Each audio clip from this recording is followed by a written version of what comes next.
South Carolina owns, a couple of the best wins in our league.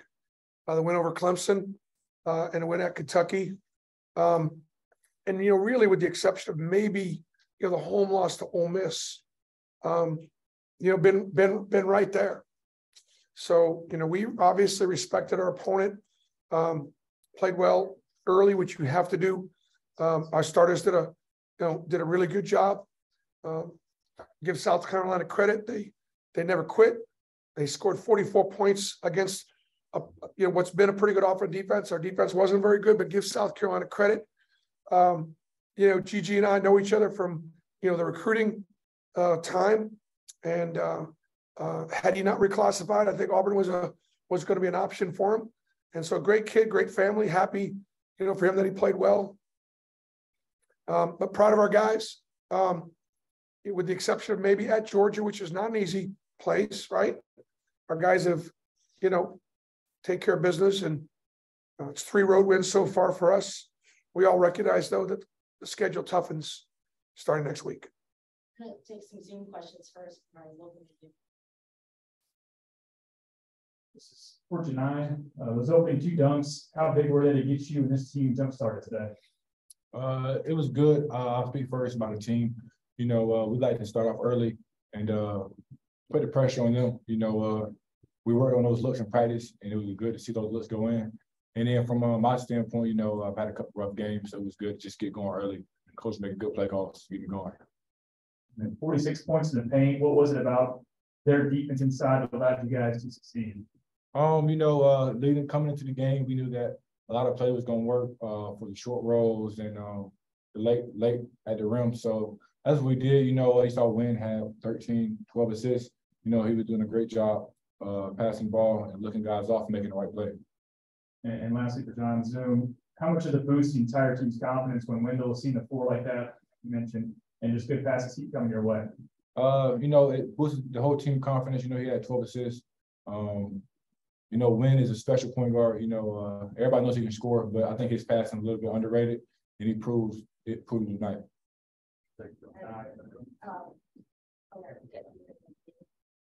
Johni, second half, what do you kind of attribute the defense, kind of not being as good as it was in the first half? I feel like we got a little stagnant. We was a little late to spots. We didn't jump out and forced them to take tougher shots. We fouled a little too much. It's like 19 free throws second half. So we need to cut that down. They doubled their points in the second half. So, just defensively coming at a halftime, we got to be able to get a couple more stops. Bruce, in the first half, you guys seem to be settling for a lot of the threes instead of going back inside to Johni. Just how did you get out of that run and kind of put on that 12-3 run to end the first half? I'm 62 years old. I don't remember what happened the last 5 minutes of the game, let alone when did you want me to comment on At the end of the first half? I thought we had good defense. I thought we made some offense on our defense. We got spacing, got a little inside out, looked apart, right? Mixed in some transition with some half court stuff. And, but when you hold South Carolina 22 points and you shoot 57% yourself, that's the formula for a good lead. We just didn't maintain that, and to give South Carolina credit. Bruce, 2 wins this week on the road back-to-back by 15 plus points in the SEC. It's first time that's been done for Auburn since 1966. How huge was this week for your team to kind of get it going on the road? Because that's been something that you've talked about a lot. Well, played well early both times.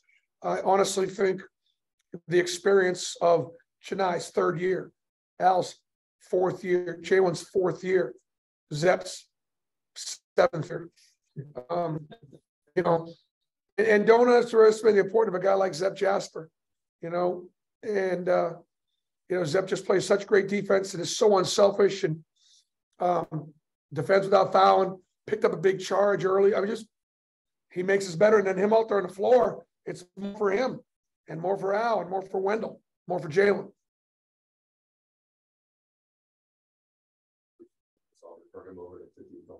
Get to the tournament. as you look at Lamont and the job he's inherited now with South Carolina, just the job you've seen him do so far, and how hard is it to build a program, especially in an SEC that's been very good?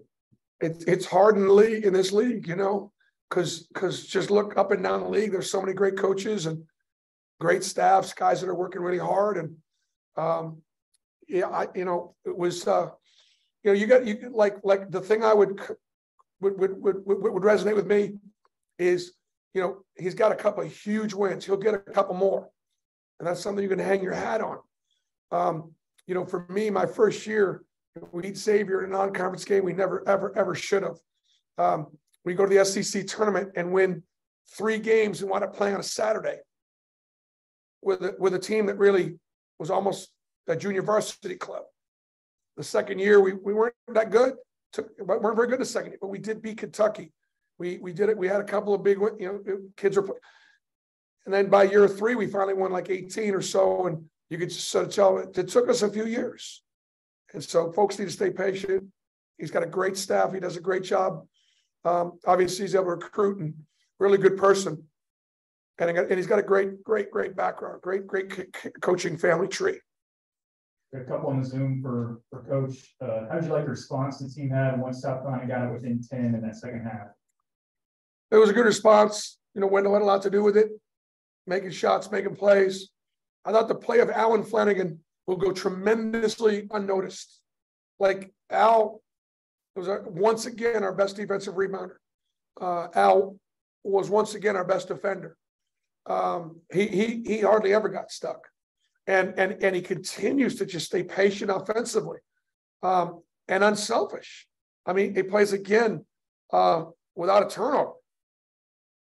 I mean, that's just him buying in, and you know what a great competitor. He deserves a lot of credit for that. Last question. How encouraging was it to see Johan find some aggressiveness? His 6 attempts and more he had in the past 5 games combined. Yo's had a couple of good practices. He absolutely has stayed the course. Those shots in the corner, it's kind of his corner. I'll tell you, when they're just shooting around, you don't want to go at Yo in that corner. That's his spot. So not that I'm giving a scouting report out, but I mean, I was glad to see it. And look, let me just tell you something. Look at, with the exception of your G.G. Jacksons and great player at Alabama and the great players, the great freshmen, your really good freshmen, guys that are ranked between 25 and 100, man, that's hard in a Power 5 conference. It's hard. And so guys like Trey Donaldson, Chance Westry, Johan Trey are all really good players, all going to be great players. But it's hard for them in Power 5 to make huge impacts. So it's great to see him stay right and stay ready.